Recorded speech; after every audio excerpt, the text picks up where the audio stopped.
Bienvenidos una vez más a El Jardín del Sonido, acá en Ritmo de Sociedad. El día de hoy estoy con un gran baterista de la banda Perro Santos y de múltiples otras bandas. Uno de los mejores del Perú, diría yo, sí, con toda humildad. Lo tenemos acá, por suerte, el gran Pippen Ortega, hermano. ¿Cómo te encuentras? Gracias, hermano. Gracias por invitarme. Dele, No sé dele. no sé ni si estoy cerca a ser mejor baterista del Perú, pero uno hace lo que puede, ¿no? Hay gente muy buena, la verdad. Sí, claro, o sea, yo te pondría por ahí no tan lejos tampoco, pero... Ok. Segundo tu argumento. Me defiendo. Claro. Ya, gracias, hermano. Te Bueno, alabo. Pippen, tú y tu banda Perro Santos, que es una banda que tiene ya bastante trayectoria, tienen una nueva gira nacional en este caso. Sí, hermano. Yo quisiera saber cómo nació la idea de esta gira nacional con Perro Santos. Bueno, todo empezó con el último concierto, que fue una especie de despedida, Ya. porque Caminino, que es el cantante de la banda, decidió irse a trabajar a Australia. Sí, claro. Entonces, a raíz de eso, tuvimos el concierto, estuvimos un par de meses de pausa, él se fue a Australia, y con Largo, Álvaro, bajista, y con Dini, o el Toro Rossi, guitarrista, Yeah. nos hemos estado juntando este año casi que todos los domingos a llamear, Man. ¿no? Y un poco la idea era llamear. Ellos, a ver, para mí era importante tener un break, ¿ok? Ok, Pero ellos sí querían continuar haciendo música y tal, ¿no? ok. Cual está bueno, yo nunca me cierro a seguir haciendo música con mis amigos, entonces la idea era no ensayar temas, no componer, no producir, sino full llamear, full improvisación. Ujú. Y como Kame ya no estaba, decidimos intentar hacer un concierto que se iba a llamar Perros and Friends, que era man. como nosotros tres y nuestros amigos que se quieran sumar y tratar de, entre que tocar algunos temas de perros y convocar a otras personas, artistas locales, independientes, amigos nuestros, Ujú. para tratar de sacar un concierto adelante en la noche. Sí, claro. ¿No? Esa era un poco la idea. La gira en realidad se activa cuando, creo que a insistencia de Aldo nuevamente, hablamos con Caminino y le decimos, oye, te pagamos el pasaje, vente. Y Came dice, puta, ya. Y fue como, ¿en serio? Sí, ya, vamos. Y lo hacemos. Entonces, al Came confirmar su pasaje, nosotros ya empezamos a movernos. Ahí vimos oportunidades en diferentes ciudades. Arequipa siempre sonó mucho, Sí, porque claro. hay bastante público, hay escena, tenemos amigos allá. Ya habíamos ido antes a Trujillo, nos habían invitado a tocar y en esa invitación a Trujillo conocimos una banda que nos prácticamente estamos yendo con ellos a Cajamarca. Ellos son de Cajamarca, ¿no? Buenazo. Entonces la gira básicamente es Arequipa, Trujillo, Cajamarca y Lima, Buenazo. ¿no? Buenazo, tío. Yo siento que esta banda Perro Santos, ¿no? Que conocemos bastante bien, pues hacen ella, obvio. Yo siento que es como una especie de volcán hawaiano, ¿no? Porque a veces es activo y a veces no. Entonces, Sí. yo quisiera saber esta despedida que conlleva también esta gira nacional, ¿no? ¿En qué consiste esta vez? O sea, ¿por cuánto tiempo se van? ¿Es indefinido? ¿Cómo es la locura? Sí, mira, nosotros hemos tenido un par de, yo los quiero llamar hiatos. Ujú. El hiato viene a ser un periodo de estar apagado, Ujú. prácticamente, porque no, como tú dices, somos un volcán hawaiano, porque se prende, se apaga, Sí. pero no es que el volcán se destruye ya, ¿no? Entonces, Claro. hemos tenido un par de hiatos. El primero fue cuando Aldo se fue a estudiar su maestría a España. Y el segundo, en realidad, ha sido cuando Caminino se ha ido a Australia. Entonces, sí siento que hay una cosa que predomina y es que nunca nos hemos, entre que peleado, nunca hemos decidido dar un cierre definitivo al proyecto, ¿no? Ujú. Y cuando Aldo vuelve de su viaje, Ujú. nosotros venimos con, en ese momento que habrá sido 2024 fácil, términos 2023 a 2024, fue en ese momento que dijimos, ya vamos a hacer un disco.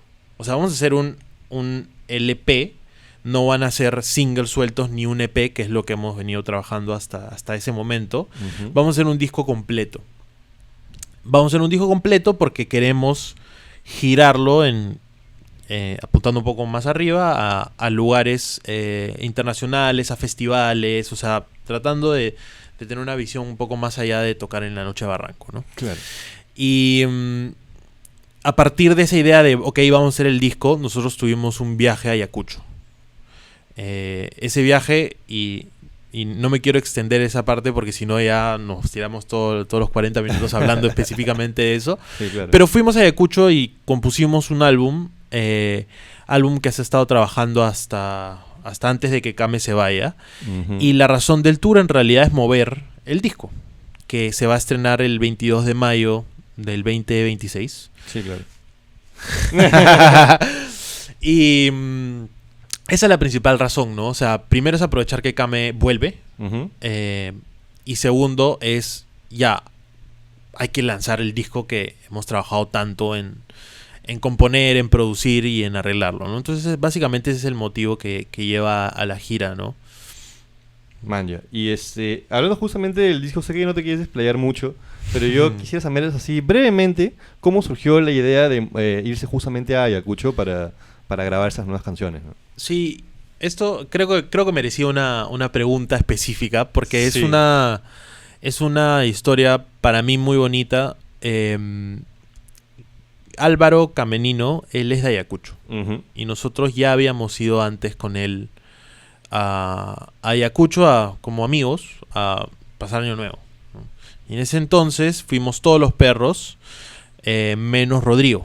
Porque Rodrigo quería ir, pero le cancelan el vuelo el día 31. No. Y dijo, ya fue, me quedo en Lima. Claro. Y lo pasamos los 4 y tal, ¿no? Entonces cuando... realmente no recuerdo cómo nace la idea, pero nosotros desde ese viaje, y porque Camerino va siempre a Ayacucho, su familia es de allá y tal, Ayacucho siempre fue un lugar especial para la banda. Y en algún momento dado se dio la idea de hacer este retiro musical, ¿no? Entonces el disco nace y se hace en un 85 a 90% en Ayacucho. Ujú. Nosotros no habíamos tocado por el periodo de casi 2 años que Aldo se fue a estudiar. Y cuando él regresa a la semana, nos fuimos a Ayacucho. Cogimos un carro, metimos la batería, los 2 amplis, monitores, cables. Nos ayudamos con Draco, troglodita, Sí, claro. Hilmer, que es un gran amigo nuestro, el productor del disco oficial. Y con Piti, que es otro amigo nuestro, Alfredo Aguilar, que veía todo lo audiovisual, ¿no? Entonces nos fuimos con ese grupo a Ayacucho y nos encerramos en la casa de campo de Kamenino. Claro. Y ahí fue cuando... Idealmente fuimos como que, oye, tenemos estos temas, estas semillas de ideas, vamos a ver eso. Pero lo que terminó pasando fue que agarramos ritmo y la cosa fluyó muy bien y conectamos muy bien, reconectamos muy Sí, bien. claro. Y logramos componer varias canciones de cero. Y son casi como que todas nuevas, con un estilo diferente, pero que sigue siendo perros, pero habían, por el lado por lo menos rítmico, habían nuevos géneros. Ujú. Caminino estaba un poco más limpio de ideas y también le habían sucedido cosas en la vida que creo que en las letras están. Eso ya te lo podrá contar él, porque yo no escucho las letras. y también se armó tipo jamming. O sea, se armó un calendario muy bonito. Fuimos una semana. Sí. Y, brother, era como día 1. O sea, la verdad es que a nosotros nos gusta la fiesta, pues, ¿no? O sea, dentro de todos somos personas que nos divertimos en la noche. Ok. Pero decidimos no tomar tanto, tratarlo como un trabajo, tratar de tener un horario. Entonces nos despertábamos, desayunábamos. Estamos encerrados ahí, o sea, pudimos haber hecho turismo, paseo, pero la idea era hacer una concentración ahí. Sí, claro. Entonces el primer día llegamos y compramos un montón de cosas para la semana, nos organizábamos en temas de comidas, pero la rutina era nos levantábamos, desayunábamos, llameábamos y empatábamos con una sesión de composición. Entonces casi toda la mañana hasta el almuerzo eran composiciones, jammings, la parte creativa, ¿no? Bravas. Y la parte de producción era después de almuerzo. Después de almuerzo ya no estábamos todos en los instrumentos, había mucho trabajo de computadora. cuadramos, ensamblábamos ciertas cosas y ya en la noche también era inclusive más producción, ya todos metidos en la compu viendo los temas. Y primer día salieron 2 temas, segundo día el otro tema, tercer día 4 temas, y ya el último día sí fue como que ya uno salió al champazo, que fue una canción que al final no quedó.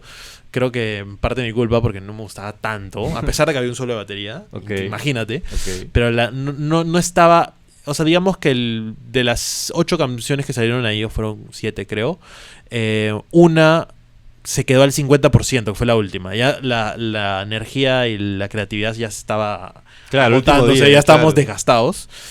Pero los primeros días salieron casi al 90% de las canciones que están en el disco, ¿no? Increíble, tío. O sea, un retiro musical completo, sí, con horarios y todo. Realmente increíble. No tan bien planificado, pero sí nos organizamos muy bien. Uh-huh. Y en verdad fue una experiencia increíble y de ese retiro es que sale el concepto en realidad del álbum, ¿no? Claro. Que es Estamos Conectando. ¿Podrías ampliar un poquito más? Justo te iba a preguntar, Uh-huh, a grandes rasgos más o menos, de qué hablan las canciones de este álbum, ¿no? Sí, mira, yo lo veo de 2 maneras, ¿no? La primera es el tema conceptual. El concepto es este retiro, que nos reencontramos musicalmente. El tema de Estamos Conectando, que somos hombres nuevos, que tienen algunos nombres de las canciones de otro lugar, que son estos nombres de las canciones. Uh-huh. Y lo otro tiene que ver un poco con las letras, que como te digo, ahí solamente te podría responder Kame, porque yo no las escucho mucho, ni las entiendo, ni como las termino de asimilar. Probablemente si me las escriben y las leo detenidamente podría interpretarte, pero sí, las letras suelen hablar un poco de las relaciones, ¿no? De las relaciones no solamente amorosas, pero también algunas cosas amicales. Hay unos temas también de rap que no tienen mucho que ver con eso. Por ejemplo, hay una que va a ser el single que terminó llamándose Fuego, pero es como que una melodía súper graciosa de como que te estoy tirando fuego en el Instagram. Y es como que, brother, ¿qué es eso? No tengo idea, pero sí, o sea, lo hemos llevado más por el lado conceptual, Uh-huh, ¿no? Las letras están amarradas, pero como te digo, no podría decirte a detalle. No hay problema, no hay problema. Como buen baterista. Claro, a grandes rasgos igual es más o menos va por ahí con Sí. la relación, los tipos de relaciones, Sí, y digamos sí. la madurez emocional de los miembros de la banda, ¿no? Sí, y hay muchas cosas relacionadas a Ayacucho también. Ah, qué bueno. Porque, o sea, hay queso con pan con queso, o Sí, sea, claro. ese tipo de cosas bien ayacuchanas. Camino también hay frases muy bonitas de cosas de su abuelo, o sea, es bien simpático. Creo que sin querer queriendo fue conceptual y nosotros un poco forzándolo también lo amarramos a toda esta experiencia musical, espiritual que tuvimos allá en Ayacucho, ¿no? Bacán, tío. Bacán, Sí, bacán. sí. Yo realmente, ya terminando el viaje fue como que, oye, acá hay una oportunidad, ¿no? ¿Qué pasa si le decimos a las bandas como, oye, págame 10,000 soles y te llevo un respiro espiritual y sales con un álbum, ¿no? ¿Quién sabe, tío? ¿Quién sabe, no? O sea, la logística no es tan así, la creatividad no es tan así, las bandas depende de cada banda, pero la experiencia súper chévere. Bravazo. O sea, un poco es también en estos discos de los 70s, estas bandas antiguas, siempre había mucho de que los estudios estaban en casas de campo, alejadas. A mí se me ocurre de frente es el documental de Red Hot. De Funky Claro, Monks. claro, y esos muchas bandas famosísimas, ¿no? También Sí, el Led claro. Zeppelin, los Claro. Beatles que se van a su retiro a la India, o sea, incontables bandas a nivel mundial siempre han, creo que para sacar esta chispa de creatividad han hecho esto de como, vámonos a otro lugar fuera de la ciudad, del campo, donde sea que estén, y definitivamente la energía, y eso que soy medio escéptico, ¿no? Ujú. La energía, hay algo con estos lugares, o sea, ir a Ayacucho, respirar ese nuevo aire, ese aire fresco, por así decirlo, Claro. de no la ciudad, el silencio, el río, como que las montañas, puta, realmente es algo que no se puede escribir Uy, en qué el plano feeling, físico, tío. ¿no? Sí. Bien feeling esa Y eso que yo soy bien escéptico, no creo ni en fantasma ni en nada, man. Interesante, tío. Sí. Igual ha penetrado ahí un poquito por ahí. Sí, o sea, pero sí creo en la energía, ¿no? Eso sí. Bacán. Yo quisiera saber ya más en la parte musical Ujú. del disco. Como tú decías, va a ser un disco que experimenta con muchos géneros, ¿no? Bastante de ellos latinos, de repente regionales. ¿En qué momento se les ocurre mezclar todos estos sonidos con el funk y el rock que ya venían haciendo, ¿no? Sí, mira, la verdad que no por creérmela, mañas, no por como que ese, ¿cómo se dice? La palmadita en la espalda, ¿no? Claro. siento que a nivel de ritmo y de groups, la batería puede imponer un poco el camino al cual vamos, ¿no? Ujú. O sea, siento que en los bateristas más allá del tiempo, que es clave, el groove y todo, hay una imposición que tú puedes poner. Por ejemplo, para que sea hard rock, abres más el hi-hat, le das más energía. Si quieres que sea una balada, te vas al ride, lo haces más lento. Entonces,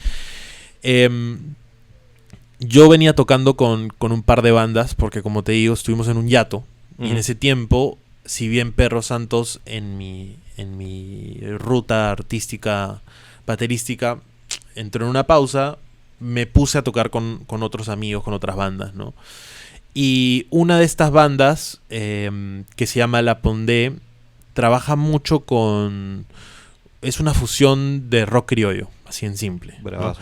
Pero trabaja mucho con festejos, trabaja mucho con valses y zongos y todo este tema de cosas.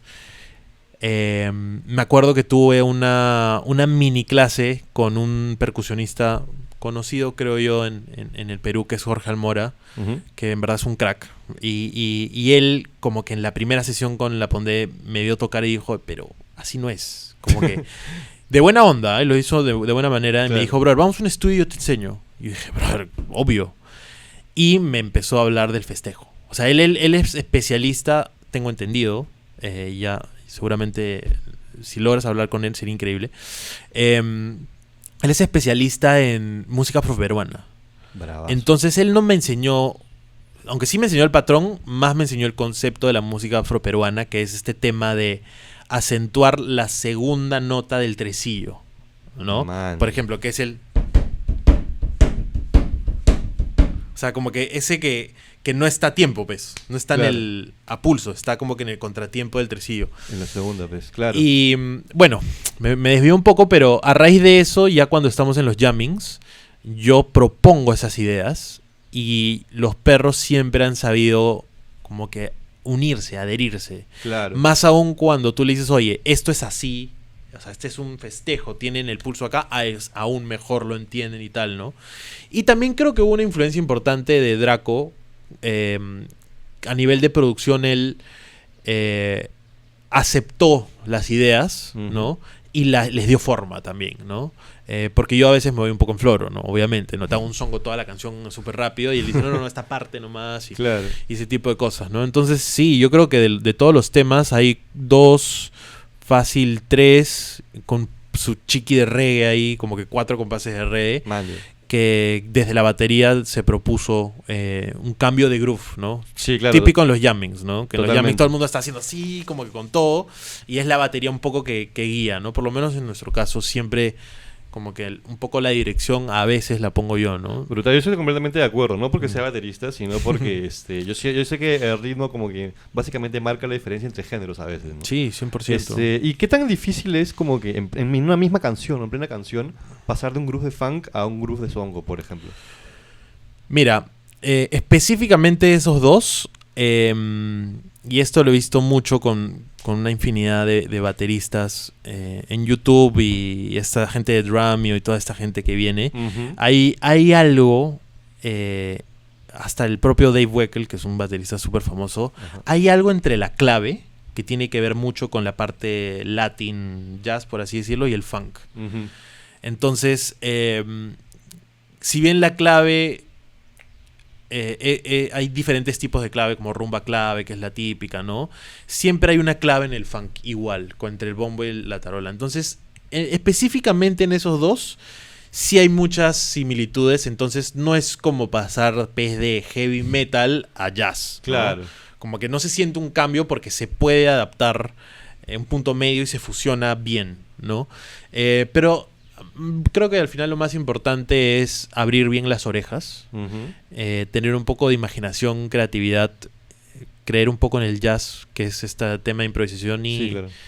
y un poco de criterio también del baterista. Creo que al final es un tema de gustos también. Ahí creo que es no solamente ya voy a cambiar de rock a funk, o de funk a songo, o de songo a reggae, sino como que es ver ese momento en el que ves que todos están fluyendo el groove y tú como aportas a la conversación sin matar nada, pues, ¿no? O sea, yo soy característicamente, a veces me gusta hacer eso como parte musicalmente, ¿no? Que la nada un feel enorme que rompe todo y plum, entramos a otro groove, ¿no? Pero sí siento que es cuestión de llamear, de improvisar y con la misma gente ver qué se puede hacer y qué no, porque sí también puede pasar que hay jammings en los que hay gente un poco cuadrada, ¿no? Claro. Entonces, como que no termina de entender la propuesta. Y al final, lo más fácil es regresar, ¿no? Por ejemplo, estamos tocando un ritmo de funk y yo entro al songo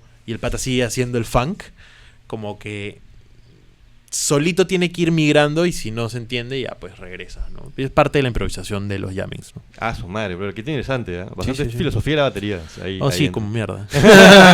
Yo quisiera saber ahora con todas estas nuevas canciones que han sacado, que van a sacar ahora, y digamos con los otros singles que también sacaron, siento que en los últimos años hubo cierto distanciamiento de material antiguo de Perros, ¿no? Del primer álbum que sacaron, las primeras canciones. Quisiera saber si tienen algún motivo para esto o simplemente dijeron, creo que tenemos muchas canciones ya, o cómo hicieron. Mira, yo creo que es un poco la misma madurez, Ujú. ¿no? Vamos madurando. Cuando hicimos las primeras canciones éramos un poco más chibolos, estábamos más inclinados a la música pesada, pero sí también hay que admitir que la música medio cadre intentamos hacerlo un poco más comercial. O sea, Ok. tirarnos un poco más para el pop también, ¿no? Ok. Sin perder nuestra esencia, que es en verdad el rock y el funk, ¿no? Ujú. Los primeros 5 temas o 6 temas, sé que te gustan algunos de ahí. Hay unos que son bien pesados, bien progresivos, bien Rage Against the Machine, como bien como que crudos, fuertes de tocar. Y esa primera camada, que es la inicial, que es nuestro primer EP, que se llama Es lo que hay, Ujú. que es lo que hay, lo que había. Sí se caracterizaba mucho por lo que escuchábamos en ese momento, que la definición a nivel género es como que Rage Against the Machine con Red Hot Chili Peppers y los Tetas, ¿no? Una mezcla así rarísima y eso era. Sí, claro. Casi que sí. Y el segundo EP se va más por un tema de pandemia y ahí empieza a transicionar un poco a dejar un poco lo pesado, realmente, ¿no? Ujú. Nosotros al inicio éramos, la parte perros es súper pesada, distorsiones fuertes y hasta medio panqueque. Nunca llegamos a ese punto, pero por ahí. Y la parte Santos era la parte funky, la parte un poquito más corito, lindo, ¿no? La parte cantada y la parte rapeada. Siempre había esa dualidad, ¿no? En Perro Santos, por el nombre y por el concepto y por cómo éramos nosotros, ¿no? El segundo EP, que tiene en realidad los temas, creería que más escuchados, o el más escuchado, que es Aire Fresco. Ujú. Es gracioso porque ese EP se hizo a la distancia, como que con pandemia, pues home office, por Zoom, ¿no? Claro. Home office le metí. Pero sí, casi que sí. Básicamente sí. Casi que sí. Y ya con estos nuevas camadas también ha madurado y cada vez se aleja un poco de lo pesado, pero mira, yo creería que no llegamos a las 20 canciones realmente, ¿no? Entonces, no sé si es un tema de que o sea, lo que sí ha pasado es que cuando retomamos los viejos temas, Ujú. hay algo que no te cuadra. Ujú. Entonces, lo que sí hemos hecho, por ejemplo, con uno del primer disco que es La Profe, se ha arreglado, Ujú. se ha reversionado. Y eso sí lo seguimos tocando, ¿no? Igual con otros temas, ¿no? Pero hay temas que ya no los hemos tocado porque inclusive hasta la misma letra era, sin sonar tan agresivo, un poco inmadura también, ¿no? Ujú. Y creo que eso sí le choca a Kame, Mano. específicamente, creo yo. Habría que preguntarle a él. Claro. Pero sí, nos hemos alejado un poquito de algunos temas, ¿no? Claro. Pero También bueno, hay que priorizar. de todas maneras. Sí. De todas maneras. Entonces, en ese pasar del tiempo que han tenido, han habido muchos cambios, no solo en la banda, sino en la música en general. Quisiera saber, desde tu perspectiva, primero, ¿cómo sientes que ha cambiado el rock peruano, así, o la música de bandas desde que comenzaste Perros Santos, así, en los últimos 10 años? Sí siento que hay unas bandas que tú seguramente conoces bien que estaban en ese momento y hoy en día ya no están, ¿no? Ujú. Creo que mantener un proyecto por tanto tiempo es complejo. No te puedo decir que todo ha sido felicidad en la casa de Perros Santos. Claro. Estaba así de como que matarnos. Hemos perdido mucha plata. Hasta el día de hoy me deben un huevo de plata, brother. Y no la vamos a ganar en el tour tampoco, man. ¿Ya? Pero uno realmente no hace esto por la plata, creo yo. Ujú. La escena siento que ha ido creciendo poco a poco, pero siento que los que estaban en ese momento con nosotros tampoco es que ya no están. Creo que hay algunos que han quedado, han mutado en otros proyectos. Siento que a nivel de algo para mí muy importante eran los gigs, o sea, los lugares, los venues, o sea, Ujú. dónde tocar. Ujú. Siento que eso no es que haya cambiado mucho. Ok. Siento que sí, de repente hay 1 o 2 locales nuevos, adicionales a los que ya no habían, pero realmente para mí eso es una de las cosas más importantes, y lo otro tiene que ver con la cultura de la gente, ir a conciertos.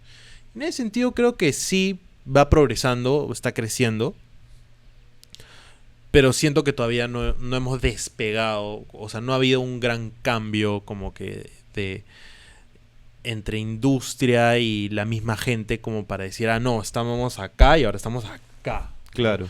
Creo que hemos subido un escalón, ¿no? Maño. Ahí cuenta mucho, y ahora yo tampoco estoy súper metido, ¿no? Como tú sabes, yo chambeo de lunes a viernes. Ujú. Entonces, sí, pues yo no tengo la imagen completa, es mi feeling desde mi punto de vista.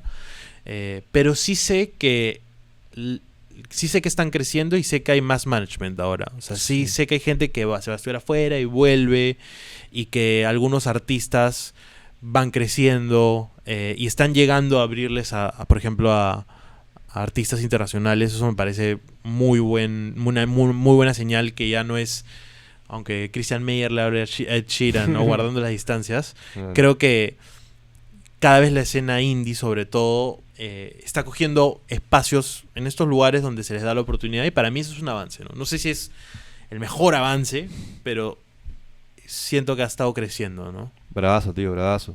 Y brevemente así, en retrospectiva ya en cuanto a tu banda, que es Perros Santos, de repente no en los últimos 10 años, pero si pudieras resumir en algún recuerdo o lo que más te llevas de los últimos 10 años de Perros Santos, ¿qué sería? Yo creo que en realidad es el retiro a Ayacucho. Manja.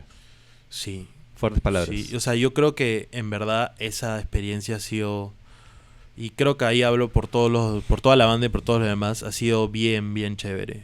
O Bravazo. sea, musicalmente, las relaciones que hemos tenido entre nosotros también, creo que se fortalecieron.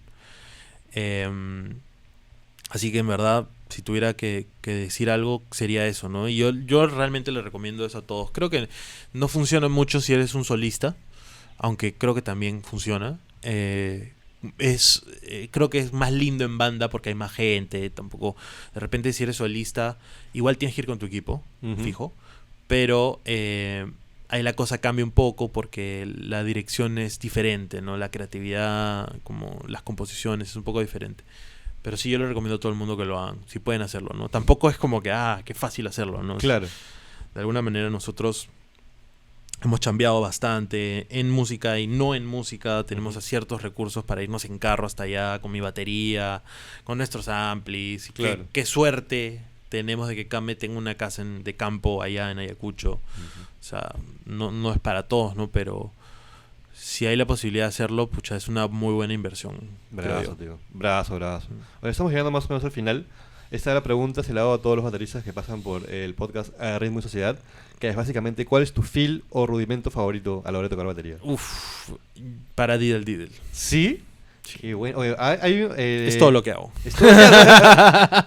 Man, ya. Sí, Sí, pues sí, entrevisté al batero de Huelga de Hambre y también me dijo, el para Diddle. Sí. Es su favorito, es el que más usa. Sí, o sea, yo siento que hablando baterísticamente, todo es o singles o dobles, Ujú. ¿no?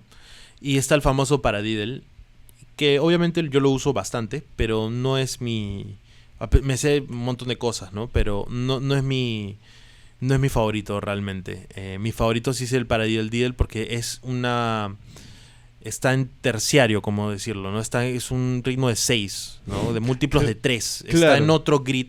Es más atresillado, como que...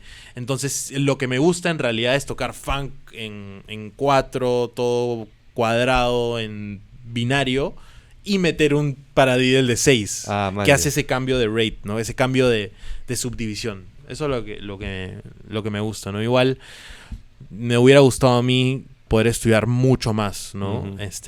Ahí con un gran amigo, Oscar González, que es un... en la familia. Sí, probablemente para mí uno de los mejores bateristas del Perú. Ese sí te digo, está bien arriba. Tuve unas clases con él y claro, yo me di cuenta, me falta mucho tiempo para poder realmente hablar más de rudimentos. Yo conozco muchos, o sea, a nivel superficial, pero haberlos practicado y saber usarlos y tener conceptuado y en la memoria muscular, puta, son muy pocos, ¿no? Claro. Y nada, me hubiera gustado meterle más tiempo a eso, ¿no?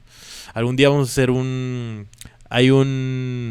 se llama Drum Ritual, que es una metodología de un weón se llama Alan Dawson, que es un baterista antiguo del jazz, que enseña esta metodología en Berkeley y puta, son rudimentos, pero para mí son yucas, ¿no? Pero tiene que ver mucho con el rough, con el drag, que son rudimentos un poco más complejos, ¿no? Que nunca he explorado. Así que algún día llegaré a eso, espero. Algún día, se logra con todo. Algún día. Qué loco, tío. Buen Paradiddle, buen rudimento. Sí. ¿Cómo crees que un baterista, con la batería que tiene, ¿no? Con lo clásico toms, tarola, platillos y bombo, puede lograr innovar en el sonido de la batería? Porque yo imagino que sale, no sé, un nuevo plug para guitarra o un nuevo pedal y ya pues es algo nuevo, ¿no? Claro. Pero batería casi siempre es lo mismo, ¿no? Sí, yo creo que ahí lo principal en realidad siempre va a ser la creatividad. O sea, va a ser el ingenio. Y he escuchado a muchos bateristas que suelen tener una batería gigante, que en realidad te dicen, yo me pongo más creativo si me quitas piezas de la batería, ¿no? Entonces, por un lado tienes todo el tema de tú los ingenios, tú conceptualmente y tú en tus prácticas y por tus propias restricciones y extensiones, ver cómo te pones creativo en la batería para que innoves un poco, ¿no? Y lo segundo ya tiene que ver con el equipo que tienes, ¿no? Como tú dices, un guitarrista se puede comprar un nuevo pedal y etcétera, que tiene sus limitaciones cada instrumento igual, ¿no? Se me ocurre un saxo, pues meterle un pedal increíble, ¿no? De repente el pedal para la guitarra no es tan innovador. Claro. Pero toda la parte eléctrica de la batería me parece simpática, ¿no? Creo que mezclar ambas, me parece que ahí hay un camino muy interesante. Las baterías electrónicas hoy en día están a otro nivel. Y he visto un montón de cosas locasas de gente que tiene kits bien sencillos, pero los procesa con pedales. Entonces le pega la tarola y es un reverb, ¿no? Entonces, sí, es ponerse un poco creativo, es explorar con el equipo, con el audio, ¿no? Y últimamente he visto algunas compañías de mis favoritas, ¿no? Que sacan cositas como diferentes, ¿no? El Big Fat Snare Drum, que ya debe tener años, pero hay un Sabian ha sacado como que unos platitos chiquitos que lo pones en el ride y es un sizzle y lo puedes poner en la tarola. Ahí es como que cuestión de explorar también, ¿no? Claro. Sí, tener el tiempo para explorar, ¿no? Claro. Hablando de eso, ya justamente llegando a la última pregunta, como tú bien dijiste, ya trabajas de lunes a viernes, tienes horario de oficina básicamente, y además tienes tus proyectos musicales. Ahora que Perro Santos va a hacer como que, no sé si está toda esta gira, pero luego quién sabe, ¿no? ¿Cuáles serían tus proyectos en la batería a futuro? Mira, yo hace un año casi me mudé de mi casa a un departamento. Y en mi casa tenía un estudio, una sala donde estaba mi batería acústica y estaba hermoso. No lo valoraba tanto. La verdad, uno no sabe lo que tiene hasta que lo pierde. Claro. Pero cuando me pasé al departamento, imposible armarte la batería. Entonces mi batería acústica en realidad está guardada con el dolor de mi corazón. Y lo mejor que hice, y hoy estaba inseguro, pero ahora estoy muy seguro y muy bien lo que he hecho, es comprarme una batería eléctrica, ¿no? Entonces, yo no creo, por cómo veo las cosas, que después de Perros tenga más proyectos o... por ahí que me sale algún chivo, ¿no? Como un geek específico, ¿no? Pero no creo que tenga un proyecto tan serio. Me estoy alejando un poco de eso. Un poco el trabajo no me lo permite, ¿no? No es propiamente el trabajo, es el tiempo, ¿no? O sea, tienes que priorizar algunas cosas, ¿no? Pero lo que sí voy a hacer con mi batería eléctrica es ya dedicarme mucho más a mi craft, por así decirlo, ¿no? Como que a yo tocar esos rudimentos que nunca he tocado. Y por otro lado, con la batería eléctrica, en verdad es mucho más sencillo grabar cosas. Entonces, hoy en día lo que sí quiero hacer es ir subiendo más videos de covers o cositas. Creo que todavía no me voy a meter al mundo de creador de contenido de baterista, pero en algún momento lo quiero hacer como quien enseña, como quien comparte, como quien le da contenido de valor a la gente a nivel baterístico. Eso me encantaría hacerlo, pero todavía no estoy ahí. Ahorita estoy haciendo lo que más me gusta, que en verdad es tocar batería. Entonces cojo algunas canciones. Y antes era muy de elegir canciones como, esta canción es yuca de sacar, o mira el feel que hago. Y ahora, no sé, pues estoy escogiendo canciones. Justo he subido un reel ahora de Baby Come Back de Player, que es como que Baby Come Back, y es como que puta, la batería es súper simple, los fills son súper sencillos. Y trabajar más en groove, 2 y 4, un par de bombos, bien tight, ¿no? Así que por ahí está mi camino, creo yo. Interesante, tío. Bueno, te deseo suerte en tu futuro camino como creador de contenido baterístico. Sí. Si es que se logra. Cuando tenga 40. Igual, pucha, agradezco a ti y a Perro Santos por habernos dado tan buena música a lo largo de estos años. Bueno, hermanos, ha sido todo. Muchas gracias por haber venido. Y ya saben, pero no se despeguen de Jardín de un Sonido y de Ritmo Sociedad, porque venimos con más entrevistas y transmisiones en vivo. Yo he sido Adrián, él ha sido Piper Ortega y conmigo será hasta la próxima. Nos vemos.